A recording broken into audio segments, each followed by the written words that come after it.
लेकिन रिएक्शन की जो बारीकी है वहाँ पे वो थोड़ा मिस कर जाता है। इसीलिए मैं कहता हूँ ये मिसअंडरस्टूड है ये रिएक्शंस, और उसकी जो बारीकी से सवाल आते हैं तो बच्चों से हो जाती है गलतियाँ। और मैं आपको बताऊँ जेईई एडवांस की भी अगर हम बात करें तो उसका भी यही डिमांड है। So hello students, very good afternoon to all of you. Myself KMIIT Vishal Singh, your JEE advance mentor on this channel Unacademy JEE. तो आज हम बात करने वाले हैं कुछ ऑर्गेनिक के मिसअंडरस्टूड रिएक्शंस की। और ये रिएक्शंस कोई ऐसे रिएक्शंस नहीं है जो कोई बहुत ही आउट ऑफ सिलेबस आपको दिखे। मैंने कोशिश करी है मैं थोड़ा ऐसे रिएक्शंस के बारे में बात करूं जो कि बहुत कॉमन है, हर बच्चे ने उस रिएक्शन का नाम सुना है। ऑर्गेनिक में हर बच्चे ने सुना है, हो सकता है उसको प्रोडक्ट भी याद हो, लेकिन रिएक्शन की जो बारीकी है वहाँ पे वो थोड़ा मिस कर जाता है।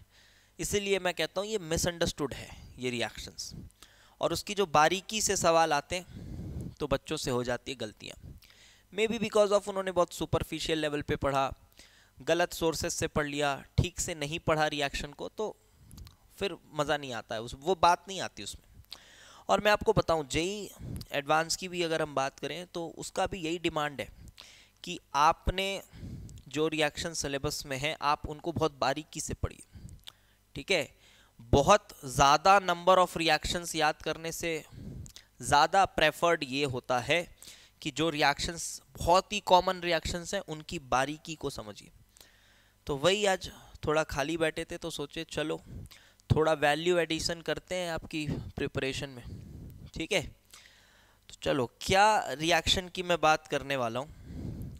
रिएक्शन आपको बहुत ही कॉमन और ऑब्वियस सा लगेगा सुन के।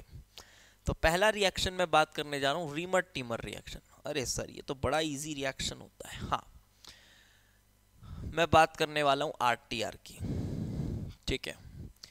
रीमर टीमर रिएक्शन, इसी के अंदर एक आध केसेस आते हैं ऐसे जहाँ पे बच्चों से गलतियाँ हो जाती हैं, और अगर गलतियाँ नहीं भी होती हैं तो वो बस प्रोडक्ट रटे हुए रहते हैं, उनको इसके पीछे का कंसेप्ट उतने अच्छे से क्लियर नहीं होता। तो चलो उस पर थोड़ी बात करते हैं। अगर आपको क्लियर था तो बहुत अच्छी बात है, आपका एक बार रिवीजन हो जाएगा। और अगर आपको कुछ सीखने को नया मिला तो कमेंट करके बताइएगा कि हाँ यार अच्छा लगा, सीखने को मिला कुछ नया।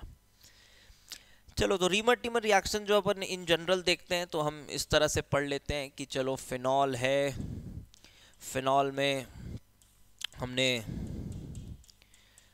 क्लोरोफॉर्म डाला KOH के साथ, उसके बाद इसकी अच्छी से हाइड्रोलिसिस करी है, और हाइड्रोलिसिस वगैरह करी तो फाइनली हमको मिल जाता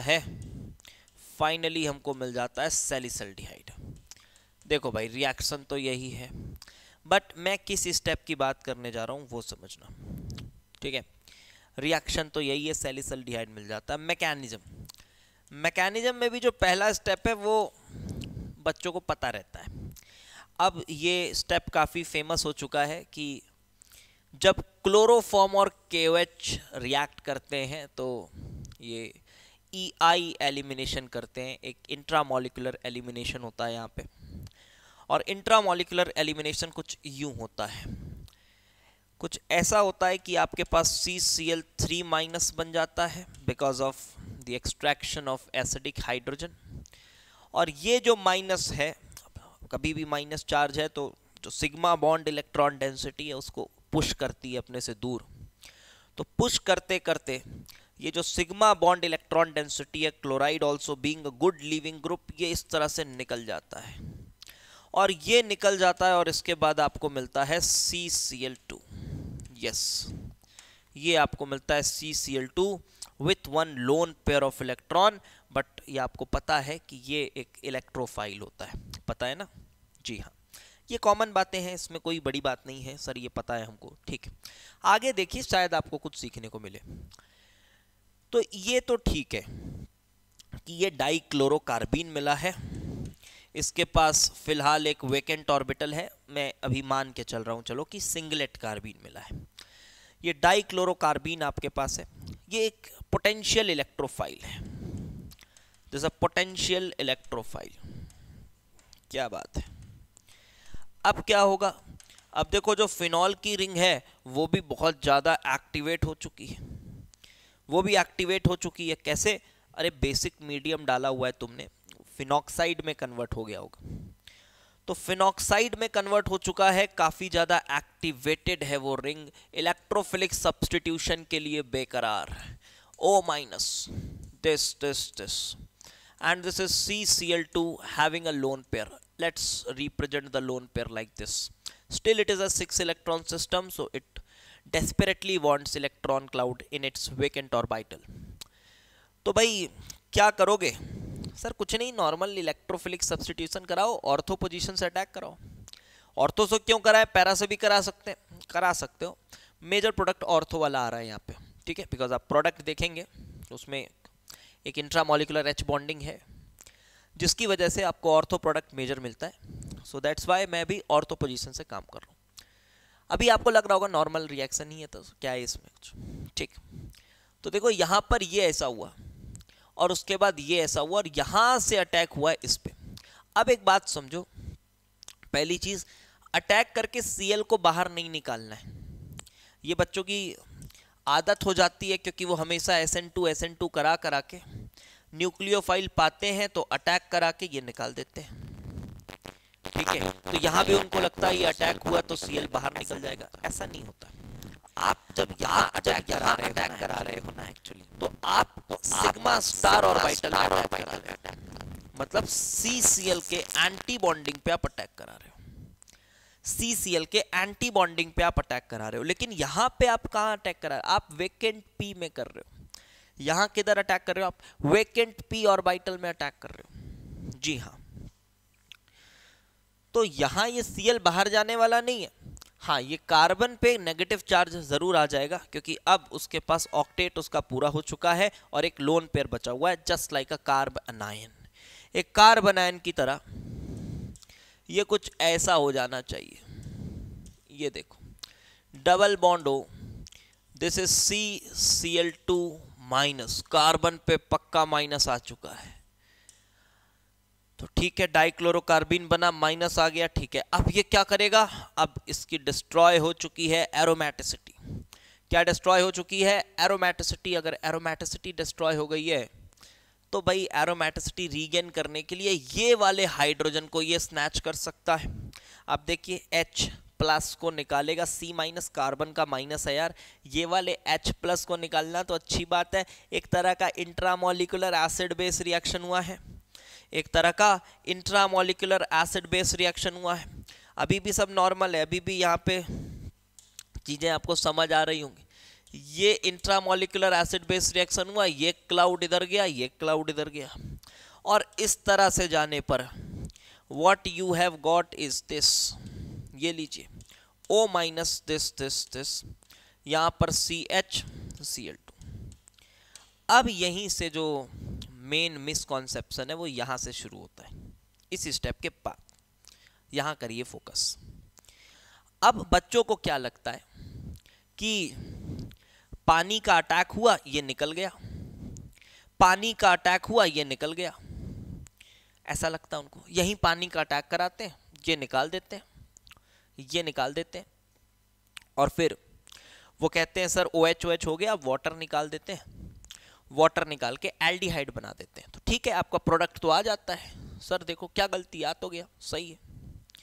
बट वही एक मिसकॉन्सेप्शन कि इस तरह से हुई ये चीज़ें आपको लग रही हैं, बट ऐसे एक्चुअली में इस तरह से नहीं हुई।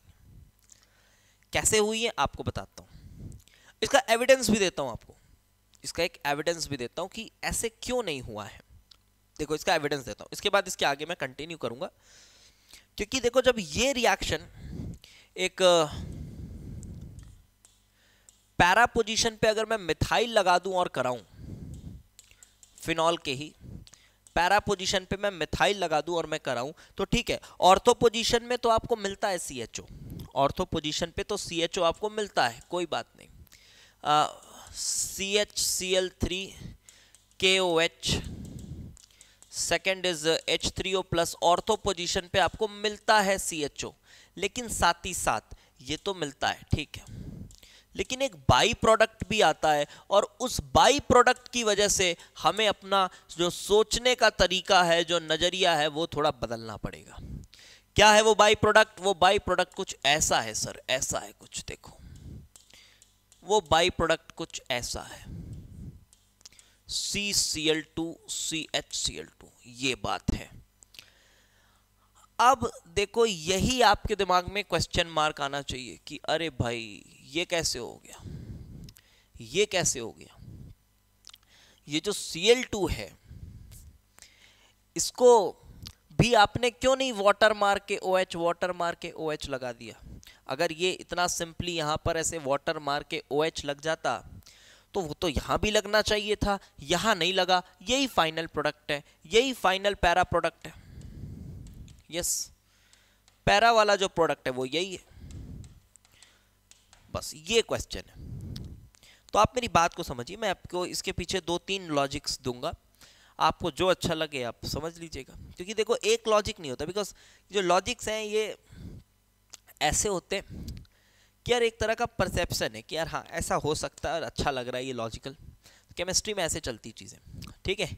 और लॉजिक के पीछे कुछ एविडेंसेस भी होने चाहिए, ऐसा नहीं कि कुछ भी हवाई बोले जा रहे हैं, ऐसा नहीं होता। तो अब यहाँ पे ना ऐसा बोला जाता है कि एक्चुअली में ये जो Cl है इसको पानी ने अटैक करके नहीं निकाला, ये जो माइनस चार्ज दिख रहा है ना, इसने पुश किया है उस Cl को बाहर। जी हाँ, ये माइनस चार्ज आने की वजह से ये Cl को पुश कर रहा है बाहर। कैसे सर? ये देखो, this yes, this negative charge is pushing the Cl out, and therefore it is inviting the water molecule to attack on this carbon very easily. तो ये इसका ड्राइविंग फोर्स नजर आता है कि कुछ ऐसा हुआ होगा यहाँ। This double bond O and double bond C, single bond यहाँ पर ये C हुआ, एंड देन CHCl, ऐसा कुछ हुआ देखो। And now what you have is this molecule। अब इसकी एरोमेटिसिटी जा चुकी है, इसकी एरोमेटिसिटी जा चुकी है, और अब जो पानी का मॉलिक्यूल होगा वो काफी डेस्परेटली इस इलेक्ट्रोफिलिक साइट पे अटैक करेगा। देखो कितना इलेक्ट्रोफिलिक हो चुका है ये साइट।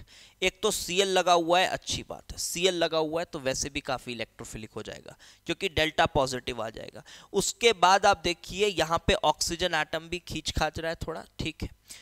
और सबसे इंपॉर्टेंट बात यह है कि अगर इस पे अटैक होगी तभी एरोमेटिसिटी वापस आएगी। तो अगर इन चीजों को देखें, ध्यान दे, तो ये अटैक करके ये करके ऐसे निकाल सकता है, ये अटैक करके इस तरह से निकाल सकता है। और इससे क्या हुआ, इससे क्या हुआ ये देखो, इससे आपके वाटर के मॉलिक्यूल को ना इनविटेशन मिला है इधर आने का। तो एक्चुअली में मैं ये बताना चाह रहा हूं कि ये माइनस का पुश ये बच्चे मिस करते हैं, डायरेक्ट आंसर लिखते हैं, वहां पे गड़बड़ी आती है। अगर आप ये पुश वाले मेथड से समझ रहे हो तब आपको ये जो रिएक्शन मैंने आगे लिखा, ये वाला रिएक्शन कि ये क्यों बन पाया है, ये आपको बड़ी क्लैरिटी के साथ समझ आएगा, बड़ी क्लैरिटी के साथ आपको ये समझ में आएगा, ठीक है। ये अटैक ये ऐसा हुआ, what I will get is this O minus, this, और यहां है बेटा CHCl, और यहां आ गया वाटर OH। अब आप H प्लस जो है वो निकाल दो, कहीं भी चला गया वो H प्लस, उससे फर्क नहीं पड़ता, चलो इसको OH दे दो। And now you know what will happen, भाई OH है और Cl बैठा हुआ है, Cl लीविंग ग्रुप है, O के पास लोन पेयर है, इनफ न्यूक्लियोफिलिक है वो लोन पेयर, ये तुरंत Cl को बाहर पुश करता है लाइक दिस। और जैसे Cl बाहर पुश हुआ तो आप बोल सकते हैं कि हाँ सर ये लीजिए आपका प्रोडक्ट बन के तैयार हो चुका है।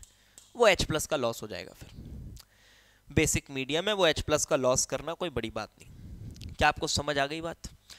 जी सर ऐसे तो हुआ, बट अब इसी में मैं अगर आगे बढ़ूं सर और ये वाले रिएक्शन की बात करूं, यहां पे ऐसा क्यों रुक गया होगा, आप कैसे समझ आ रहा है? देखो एक तो ऑर्थो पे अटैक कराओगे तो कोई प्रॉब्लम नहीं है, वो तो नॉर्मली जाएगा, लेकिन पैरा पे ऑलरेडी एक सब्स्टिट्यूटेड मिथाइल ग्रुप लगा हुआ है, एक ऑलरेडी सब्स्टिट्यूटेड मिथाइल ग्रुप लगा हुआ है। तो वहां H अवेलेबल नहीं है।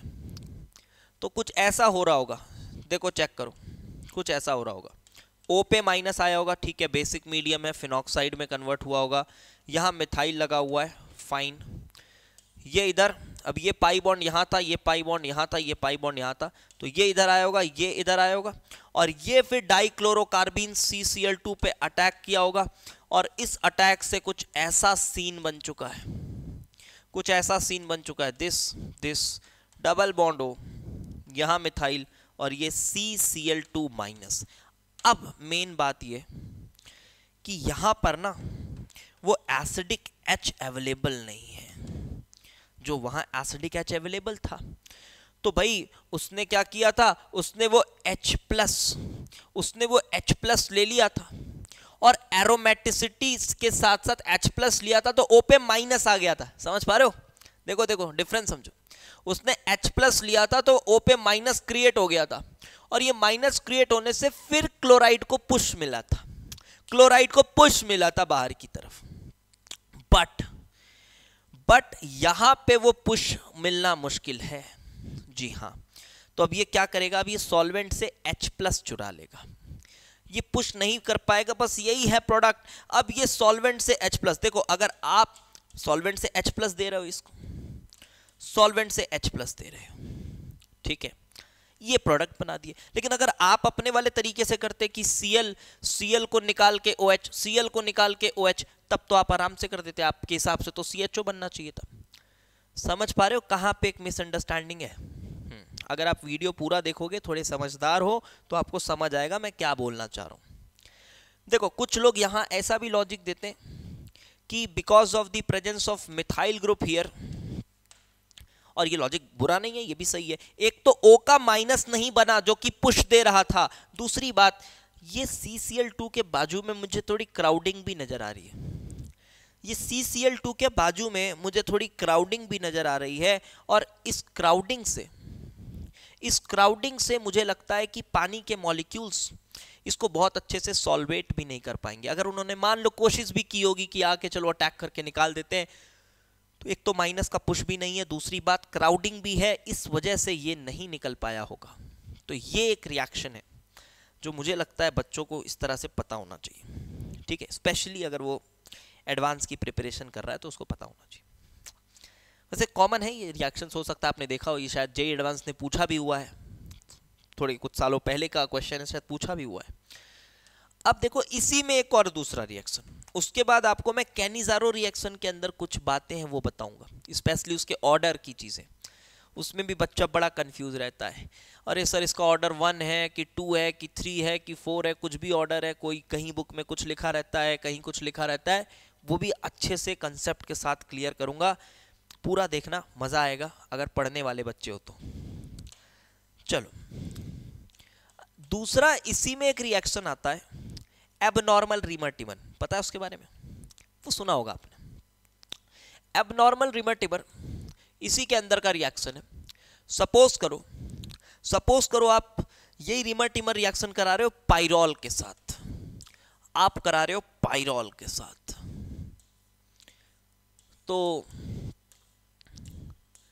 अब ये जो पाइरॉल है, आपको ये बात पता होगी कि पाइरॉल जो है वो बहुत अच्छा इलेक्ट्रोफिलिक सब्स्टिट्यूशन के लिए इसकी रिंग नहीं होती है। पाइरॉल की रिंग इलेक्ट्रोफिलिक सब्स्टिट्यूशन के लिए उतनी एक्टिवेटेड नहीं होती जितनी फिनॉल की रिंग होती है। तो इसी वजह से आप यहाँ पे क्या प्रोडक्ट पाते हो, जब आप यहाँ पे वही रिएक्शन करा रहे हो CHCl3 KOH and followed by H3O+, आप ये रिएक्शन करा रहे हो, आप तो एक नॉर्मल प्रोडक्ट पाते हो, तो आपको कोई प्रॉब्लम नहीं होता, आपको लगता है चलो ठीक है यही तो आना था,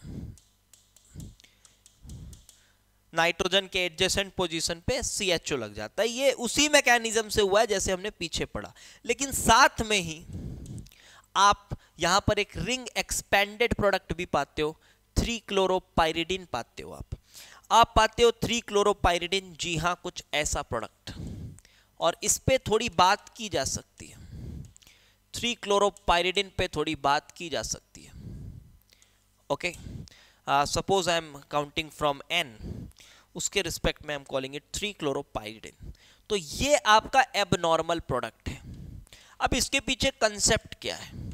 बड़ा फेमस है ये भी, देखो बहुत कॉमन चीजें बता रहा हूँ, कोई ऐसा नहीं कुछ बहुत नई बात आपको बताऊं, कॉमन चीजें हैं बट बच्चा मिस कर देता है। ये एबनॉर्मल प्रोडक्ट है, ये कहां से आ रहा है? ये एक्चुअली में पहली बात, अच्छा ये यहां आ रहा है सर, तो फिनॉल में क्यों नहीं आ रहा है? क्योंकि फिनॉल की रिंग जो है वो पूरी तरह से पकी हुई रिंग है। अब फिनॉक्साइड बनने के बाद तो और पक गई है वो, कि भाई मुझे तो ESR करना है डायरेक्ट, कार्बन से सीधे कार्बन का माइनस अटैक करने वाला है, बाकी कुछ नहीं जानता मैं। समझ गए बात? वहाँ ऐसी बातें हैं। लेकिन पायरॉल की रिंग जो है उतनी अच्छी नहीं होती इलेक्ट्रोफिलिक सब्स्टिट्यूशन रिएक्शंस के लिए as compare to that phenoxide वाली रिंग। तो यहाँ पर एक तो हुआ है, चलो हुआ, इलेक्ट्रोफिलिक सब्स्टिट्यूशन हुआ जरूर है, लेकिन एक ये प्रोडक्ट बना है। इसके पीछे लॉजिक इस तरह का होता है कि क्या आप कार्बीन्स को जानते हैं, उसका नेचर कैसा है? देखो आपको पता है कि हाँ सर कार्बीन हमको पता है सर, वो तो एक इलेक्ट्रोफाइल की तरह काम करता है, इसके पास यहाँ पर एक लोन पेयर भी है बट एक खाली ऑर्बिटल भी है। तो कभी भी जब ये एल्कीन को देखता है तो ये क्या करता है एल्कीन के साथ? जी हाँ, काइनेटिकली इतना तेज जाता है ये रिएक्शन कि एक 3 मेंबर्ड साइक्लिक कंपाउंड बन जाती है। आपको लग सकता है कि काफ़ी स्ट्रेन है, ऐसा है वैसा है, बट आपके लगने से कोई फर्क नहीं पड़ता रिएक्शन को, रिएक्शन तो होगा, काइनेटिकली ड्रिवन है, ये प्रोसेस हो जाता है। तो ये रिएक्शन इस तरह से होता है कि आप ये वाली क्लाउड ये लेगा कार्बन जिसके पास वेकेंट ऑर्बिटल है, वेकेंट ऑर्बिटल है, क्लाउड की जरूरत है, बिल्कुल है, और जैसे ही ये वाले इलेक्ट्रॉन क्लाउड को ये कार्बन लेगा, कार्बन पे माइनस जमने लगेगा, इस कार्बन पे प्लस जमने लगेगा, क्योंकि ये पाई क्लाउड आपने तोड़ दिया है, इस पे माइनस जमने लगेगा, इस पे प्लस जमने लगेगा। तो क्या करोगे? तो आप ये करने वाले हो कि ये जो माइनस जम रहा है वो इसको इस कार्बन को दोगे, और ऐसा करने से आपके पास कुछ यूं आ रहा है, समझ पा रहे हो? कुछ यूं आ रहा है, Cl, this is Cl like this, ये समझ गए? कुछ इस तरह का साइक्लिक कंपाउंड बन जाता है।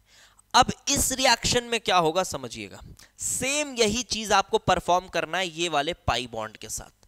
यहां इस पाई बॉन्ड के साथ सेम यही डाइक्लोरोकार्बीन इस तरह का कुछ रिएक्शन कर लेता है। अच्छा ऐसा होता है क्या? जी हाँ ऐसा ही होता है। तो जब ये रिएक्शन करेगा डाइक्लोरोकार्बीन इस पाई बॉन्ड के साथ, क्या आपको समझ में आ रहा है ये कुछ ऐसा बनेगा, Cl Cl एंड दिस? जी सर समझ में तो आ रहा है कुछ ऐसा बनेगा। अब यहां पे क्या है, एक लोन पेयर का पुश है, लोन पेयर का पुश है, साथ ही साथ एक 3 मेंबर की रिंग बनी हुई है। ये जो सिग्मा बॉन्ड्स हैं देखने को आपको लग रहे हैं कि बहुत तगड़े बॉन्ड्स हैं, ये कोई खास तगड़े बॉन्ड्स होते नहीं है, इनकी तो बॉन्ड एनर्जी पाई बॉन्ड से भी कमजोर होती है because of the angular space that they face, their bond energy is even less than some of the pi bonds। तो बहुत बुरे बॉन्ड्स होते हैं ये, वो तो काइनेटिकली बन रहे थे, ड्रिवन थे तो बन गए थे यहाँ पे, लेकिन इसको आप देखेंगे long time, over a period of time, thermodynamically they will break, ये ब्रेक हो जाएंगे। किस तरह से ब्रेक होंगे? यहाँ पे नाइट्रोजन का लोन पेयर है जो इसे पुश दे रहा है, ये पुश दिया, ये गया, और ये Cl बाहर, ये देखिए, क्या आपको समझ आया? ये सिग्मा क्लाउड टूट गई, Cl भी बाहर निकल गई, और ऐसा होने से आपको दिख रहा होगा, देखो ध्यान से देखो, कितने मेंबर की रिंग हो गई? 1 sir, 2 sir, 3 sir, 4 5 6, double bond और फिर एक कार्बन छोड़ के डबल बॉन्ड। जी हाँ, तो ये बन चुका है आपका 3 क्लोरोपाइरिडीन। चेक करिए, ये बन चुका है आपका 3 क्लोरोपाइरिडीन, डबल बॉन्ड, और N यहाँ है, एक कार्बन दूसरे कार्बन, एक कार्बन दूसरे कार्बन, यहां लगा हुआ Cl। So this is your abnormal reamer teamer reaction वाला प्रोडक्ट, ये एबनॉर्मल प्रोडक्ट है। जस्ट इसके बाद बात करेंगे तीसरे रिएक्शन की। 2 रिएक्शन, खैर ये एक ही रिएक्शन था, उसी का एक और स्पेशल केस मैंने बताया। कैनिजारो की ऑर्डर की बात करेंगे, वो भी बड़ा मिसअंडरस्टूड है उसका ऑर्डर।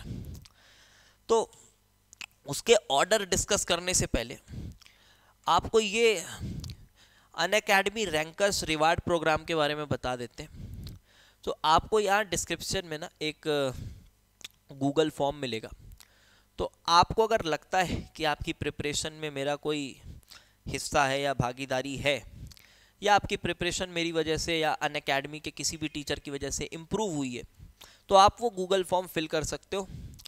तो उसके अकॉर्डिंग आपका जैसा भी परफॉर्मेंस रहेगा जेई मेंस में, जेई एडवांस में, आपके लिए कुछ ये रिवॉर्ड्स हैं जो आपके लिए रखे गए हैं। आप देख सकते हैं ये कुछ रिवॉर्ड्स हैं जो आपके लिए रखे गए, ठीक है। तो अगर आप ऐसा फील करते हो तो आप फॉर्म फिलअप कर सकते हो। चलिए भाई, तो अब आ जाते हैं दूसरे रिएक्शन पे, and that is Cannizzaro reaction. और कैनिज़ारो रिएक्शन का हम करने वाले हैं ऑर्डर पे डिस्कशन। रिएक्शन तो हमको पता है सर, रिएक्शन मत बताओ। हमको पता है सर कि जो बेंजल्डिहाइड होता है, बेंजल्डिहाइड को जब हम कंसंट्रेटेड बेसिक मीडियम में रखते हैं, कंसंट्रेटेड KOH में रखते हैं और इसको बहुत तगड़ा हीट करते हैं, तो ये डिस्प्रपोर्शनेट हो जाता है। तो ये डिस्प्रपोर्शनेट हो जाता है सर, और ये ना ऐसा बना लेता है, एक तो फिनॉक्साइड, एक तो आपका ये बेंजोएट आयन बनेगा, एक बेंजोइक एसिड का बेंजोएट आयन बनेगा, और साथ ही साथ एक अल्कोहल यूनिट बन जाता है, that is benzyl alcohol, that is benzyl alcohol. तो ये सर प्रोडक्ट ऐसे कुछ बन जाते हैं। सर हमने इसका मैकेनिज्म भी पढ़ा है, बट कहाँ कंफ्यूजन है मैं बता रहा हूँ, क्या मिसअंडरस्टूड है इसका ऑर्डर। जी हाँ, कहीं कहीं आप पाओगे ऑर्डर ऑफ, अभी एक क्वेश्चन आया था, उस वजह से मैंने बोला चलो इस रिएक्शन की बात कर लेते हैं। क्वेश्चन था वो मेरे स्टूडेंट ने पूछा, सर ये तो समझ नहीं आता, एक जगह इसका आंसर ये दिया हुआ है, एक जगह इसका आंसर ये दिया हुआ है। मैं बोला चलो let's talk about it. So order of Cannizzaro reaction, ये स्पेलिंग देख लो, कैनिज़ारो रिएक्शन क्या ऑर्डर है। तो कहीं कहीं आपको देखने को मिलता है कि इसका ऑर्डर 2 है, कभी कभी इसका ऑर्डर 3 भी है। I am not talking about this particular reaction, okay, I am talking about अगर लिखा हुआ है ऑर्डर ऑफ कैनिज़ारो रिएक्शन और कहीं उसका आंसर 2 है, कहीं उसका आंसर 3 है, कहीं उसका आंसर 4 है, तो मैं आपको बस ये बताने वाला हूं अभी कि किस कंडीशन में ऑर्डर 2 होता है, किस कंडीशन में 3 होता है, किस कंडीशन में 4 होता है। पहले मैं आपको एक चीज बता दूं कि जो ऑर्डर है, जो रिएक्शन की काइनेटिक्स है, this plays a very crucial role in determining the exact mechanism or the pathway of an organic reaction। बहुत बड़ा और अहम रोल होता है रिएक्शन की काइनेटिक्स का, क्योंकि काइनेटिक्स ऐसी चीज़ है जो कि एक्सपेरिमेंटली पता कर पाना आसान है। आप एक्सपेरिमेंटली ये नहीं पता कर पाओगे कि इसने इस पे अटैक किया है, ये नहीं देख पाओगे, लेकिन आप अगर रेट और कंसंट्रेशन का कुछ ग्राफ प्लॉट करें या कुछ ऐसा करें तो आपको समझ आ जाता है कि क्या वेरिएशन है रेट और कंसंट्रेशन का। समझ रहे हो बात, रेट और कंसंट्रेशन का क्या वेरिएशन है ये आपको समझ में आ जाता है। तो उससे हमको पता चल जाता है कि अच्छा इसका ऑर्डर ये है, ऑर्डर ये है, तो उसके बाद फिर RDS का पता चलने लगता है। इस तरह से और भी बहुत सारे तरीके हैं जिसका यूज करके हम एक मैकेनिज्म डिजाइन करते हैं और फाइनलाइज करते हैं। तो मैं ये बोल रहा हूँ सिर्फ काइनेटिक्स की मदद से मैकेनिज्म आ जाता है ऐसा नहीं बोल रहा हूँ, बट हाँ kinetics plays a very crucial role in determining organic mechanisms. तो बात ऐसी है कि कैनिज़ारो रिएक्शन के ऑर्डर की बात करनी है।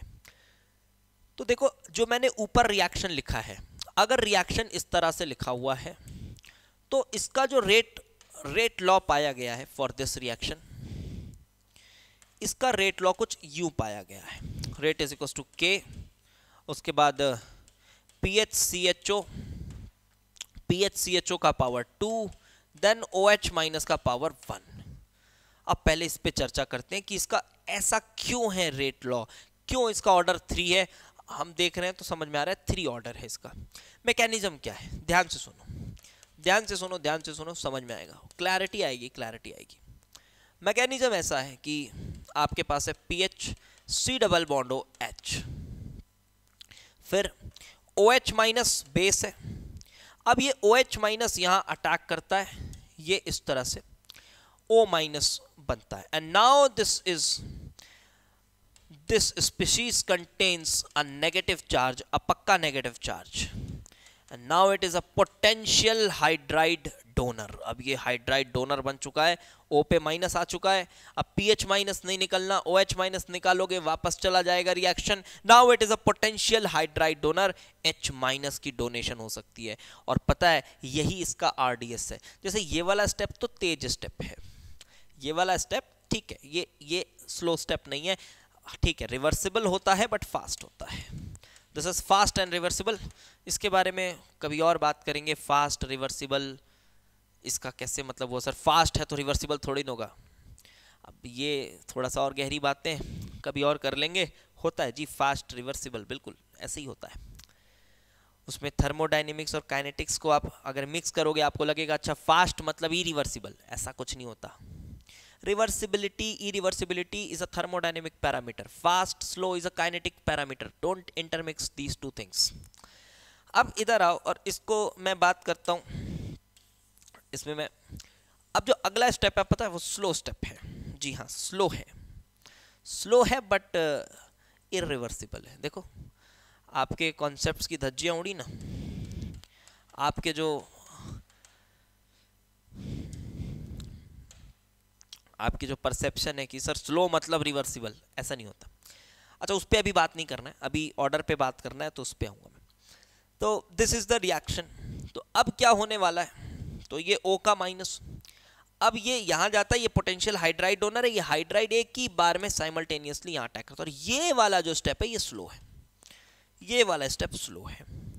और इससे क्या बना, इससे ठीक है सर जो आपने ऊपर बनाया था सर वही बन गया कुछ, ये डबल बॉन्ड OH हुआ, प्लस आपके पास इधर एल्कोक्साइड आयन आया है, not alkoxide actually benzyl alcohol का आयन आपको मिला है, ठीक है। कुछ ये आपके पास मिला है PHC डबल बॉन्ड O। अब उसके बाद H प्लस O माइनस इससे H प्लस ले लेगा, ठीक है, मैं उस स्टेप को कंबाइन करके लिख दे रहा हूँ। तो ये O माइनस प्लस PHCH2OH ये हो गया। अब बात आती है ऑर्डर की, तो हमको पकड़ना है स्लो स्टेप। अब बेटा ध्यान से देखो स्लो स्टेप में कौन कौन इन्वॉल्व है, ये इंपॉर्टेंट बात है। तो आपको कैसे लिखना होता है, आप लिखोगे सर स्लो स्टेप में तो ये दोनों इन्वॉल्व है सर, स्लो स्टेप में देखा जाए तो ये दोनों इन्वॉल्व है sir. Rate is equal to sir ये है PHCHO minus OH and PHCHO।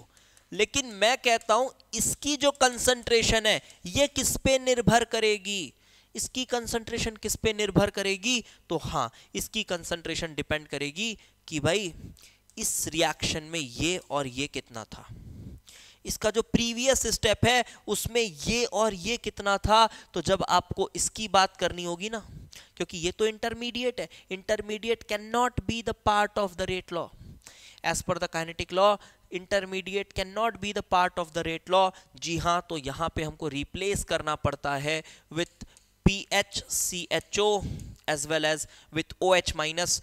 PHCHO का पावर 2 हो जाता है, OH माइनस हो जाता है, ठीक है, ये बात समझ आ गई। रेट लॉ इसका ये है, इसका ऑर्डर 3 है, ये समझ आ गया। लेकिन देखो मैंने सोचा था वीडियो थोड़ा छोटा बनेगा बट नहीं हो पाया, सो डोंट माइंड। आधे घंटे हो गए, शायद 10 मिनट और लग जाए। तो अब क्या करें, अब आ जाओ एक और मजेदार चीज बताता हूं। अब ये रिएक्शन का जो रेट है, जब लोगों ने बेस की कंसंट्रेशन बढ़ाई, बोले यार अबे हमें और तेज चाहिए, और तेज चाहिए, रिएक्शन और तेज चाहिए, थोड़ा और कंसंट्रेट किया जाए, और कंसंट्रेट किया जाए। जब बेस की कंसंट्रेशन बढ़ा दी गई, when concentration of OH minus is increased, ठीक है सर बढ़ेगा, तो इससे क्या होगा, इससे सर तो रेट बढ़ेगा ही, ऑब्वियस है, ये बढ़ाओगे तो रेट बढ़ेगा ही। हाँ बढ़ रहा था, लेकिन जिस ऑर्डर में बढ़ना चाहिए उस ऑर्डर में नहीं बढ़ रहा था, ये 4th ऑर्डर हो गया था रिएक्शन। रिएक्शन कैसा हो गया था, जी हाँ 4th ऑर्डर हो गया था। Rate is equals to K multiplied by PHCHO OH minus, ये भी स्क्वायर, ये भी स्क्वायर।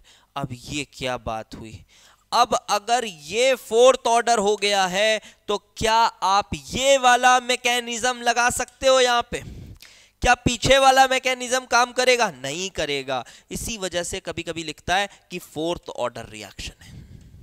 तो फोर्थ ऑर्डर रिएक्शन किस कंडीशन में है? वो इस कंडीशन में है जब कंसंट्रेशन बढ़ा दिया जाए। अच्छा सर, तो मैकेनिज्म बता दो इसका क्या है। देखो, और उसके अंदर भी छुपी एक बात बताऊंगा जिस पे क्वेश्चन भी आते हैं, एडवांस में तो आ ही सकते हैं, कभी कभी मेंस वाले भी पूछ लेते हैं कुछ भी उठपटांग। तो अगर उस सेंस से देखोगे कि सर, तो देख लो अब इसको भी। देखो, बात ऐसी है, ये तो क्लियर हुआ, लेकिन सर ये फोर्थ ऑर्डर हो कैसे रहा है? पता है कैसे हो रहा है? आपने शुरू में ये बनाया PHCO- और OH, ये नॉर्मली बना PHCHO और OH- के इंटरेक्शन से ये बना, और फिर इसको डायरेक्ट करना था अटैक, लेकिन आपने बेस की कंसंट्रेशन इतनी हाई कर दी, आपने बेस की कंसंट्रेशन इतनी हाई कर दी कि वो बेस ये वाले H+ को भी निकाल रहा है। जी हाँ जी हाँ जी हाँ, ये वाले H+ को भी वो बेस निकाल ले रहा है, और इसके बाद एक डाई एनायन बन जा रहा है। क्या बन जा रहा है? ये एक डाई एनायन बन जा रहा है। क्या बात है, अरे ये डाई एनायन बन गया। हाँ, और डाई एनायन, मेरी बात मानो, this is a better hydride donor as compare to mono anion. दो माइनस चार्ज इलेक्ट्रॉन क्लाउड अपने से दूर फेंक रहे होते हैं, हाइड्राइड रह नहीं पाता, बहुत तेजी से बाहर निकलता है, H- के फॉर्म में अटैक करता है। लेकिन ध्यान रखना, H- किसी भी मोमेंट पे फ्री नहीं हुआ है, साइमल्टेनियसली जा रहा है। ठीक है, ये भी कुछ बातें। तो नाउ ये बन जाता है, और ये अब इंटरमीडिएट है, इसके थ्रू अब आप PHCHO पे अटैक करते हो। देख रहे हो क्या मजेदार बात है? ये ऐसा और ये ऐसा, ये लीजिए, तो बना वही है, प्रोडक्ट वही बना है, बट देख लीजिए पाथवे पूरा पूरा बदल चुका है। PHCH2OH, बाकी H+ दे देना फाइनली, और कुछ ऐसा प्रोडक्ट बना देना। अब ये बना है तो समझ गए, पहले इसको बनने में क्या क्या इन्वॉल्व है। तो PHCHO और OH- वो तो इन्वॉल्व है ही, साथ ही साथ एक और OH- इन्वॉल्व हो गया, एक और OH- इन्वॉल्व हो गया, इसलिए यहां पर हम कह रहे हैं कि जो रेट है वो पावर ऑफ 4 चला गया है। ठीक है सर, ये बात तो समझ आ गई, लेकिन सर आपने बोला ऑर्डर 2 भी हो सकता है। सर आपने बोला ऑर्डर 2 भी हो सकता है। हाँ, हो सकता है, लेकिन वो कैनिज़ारो के लिए ही होगा। आप गैस करो कब हो सकता है, आप वीडियो पॉज करो और गैस करो, अब शायद आपको समझ आए। खुद गैस हो जाए तो बहुत अच्छी बात है। वो है कैनिज़ारो रिएक्शन, लेकिन ऑर्डर 2 है। जी हाँ, वो इंट्रामोलिकुलर कैनिज़ारो की बात हो रही है। जब आप ग्लायोक्सल लेते हो, जब आप ग्लायोक्सल लेते हो तो सोचो क्या होगा ऑर्डर। देखियो, इंट्रामोलिकुलर कैनिज़ारो तो कराया होगा। ये है तो बड़ा फेमस रिएक्शन, इसमें रिएक्शन में कुछ नहीं है यार, रिएक्शन सबको रटा रहता है। लेकिन आई एम श्योर अगर आपने पूरी वीडियो देखी है, मज़ा आया होगा, आपको समझ आई होंगी बातें, कुछ नई बातें। अरे ये क्या लिख रहा हूँ मैं, क्लोरोफॉर्म क्यों लिख रहा हूँ, सिंपल कंसंट्रेटेड KOH।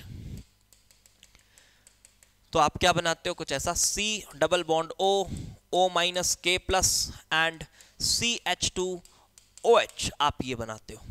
क्या मैकेनिज्म है, क्या मैकेनिज्म है, देखो देखो ध्यान से। OH- आया, अटैक किया, ये ऊपर ये नीचे, ये हाइड्राइड इधर डोनेट, और ये, अरे बाप रे सर, यहां तो कोई इंटरमीडिएट ही नहीं बना अलग से। हाँ, वही तो कहना चाह रहा हूं, यहां कोई इंटरमीडिएट ही नहीं बना अलग से। सीधे सीधे आप बोलोगे कि जो रेट है वो इक्वल है K इंटू, एक तो ग्लायोक्सल का मॉलिक्यूल इन्वॉल्व है CHO जिसकी इंट्रामोलिकुलर कैनिज़ारो हो रही है, और OH- इन्वॉल्व है। Only these two are involve, nothing else, सिर्फ यही दोनों इन्वॉल्व है। और इस तरह से बन चुका है आपका final product with order of 2। तो आई होप आपको मजा आया होगा। अगर आपने पूरा वीडियो देखा है, आपके पास थोड़ी समझ है, आपने ठीक लेवल पे पढ़ाई करी है, उसके बाद देख रहे हैं, तो आपको मजा आया होगा। ठीक है, तो इसी तरह से आपको कुछ वीडियोस मैं इस चैनल पे देता रहूँगा। साथ ही साथ मोस्ट इम्पॉर्टेंटली जो फुल फ्लेजेड अभी मैं प्रिपरेशन करा रहा हूँ, आप एक बार स्पेशल क्लासेस विजिट करिएगा मेरी, जो अनअकैडमी ऐप पर हो रही हैं। ठीक, इसमें मैं आपको थोड़ा सा ये बताना चाहता हूँ कि 2 चीज़ें अभी साइमल्टेनियसली इसमें चल रही है, जिसमें एक मेंस प्लस एडवांस का रिवीजन चल रहा है, मेंस प्लस एडवांस का रिवीजन चल रहा है। ठीक ठीक, एक्चुअली इसमें फोकस मेन बट कुछ चैप्टर कुछ जिसमें मेंस और एडवांस के लेवल में बहुत ज़्यादा फर्क नहीं है, उसमें हम पूरे एडवांस के भी पीवाईक्यूज अच्छे से कर ले रहे हैं डिस्कस, और इस तरह से चैप्टर निपटाते जा रहे हैं। अभी रिसेंटली हमने chemical kinetics mains plus advance पूरा किया है, और chemical bonding mains plus advance पूरा किया है। कल जो मेरा लाइव स्ट्रीम हुआ था केमिकल बॉन्डिंग का, अगर आपने वो नहीं देखा है तो आप वो देख लीजिए, और उसके बाद आप ये स्पेशल क्लासेस वाली सेशन जरूर देख लीजिएगा। आपको अनअकैडमी ऐप पे जाना है, वहाँ पे प्रोफाइल मेरी सर्च करोगे तो उसमें आपको फ्री लाइव क्लासेस आपको मिल जाएंगी, या फिर आप मेरे चैनल पे आ जाइए ChemIITx अनअकैडमी। इस चैनल पे आप आइए, और यहाँ पर मैं इसके अपडेट्स डालते रहता हूँ, कम्युनिटी पोस्ट के थ्रू मैं अपडेट्स डालता रहता हूँ कि आज ये लेक्चर हमने किया, आज ये लेक्चर किया, इस तरह से, तो आप वो देख सकते हो। ठीक है, और साथ ही साथ स्टीरियो आइसोमेरिज्म बच्चों को बहुत ज़्यादा पढ़ना था, सर स्टीरियो आइसोमेरिज्म पढ़ना है, स्टीरियो आइसोमेरिज्म पढ़ना है, ये भी बेसिक से पढ़ा रहा हूँ, 5 लेक्चर पढ़ा चुका हूँ, और आज नेक्स्ट लेक्चर भी है, तो आप बिल्कुल आ सकते हैं, ज्वाइन हो सकते हैं, मज़ा आएगा आपको पढ़ के। ठीक है, चलो मिलते हैं फिर अगली वीडियो में। Thanks for watching.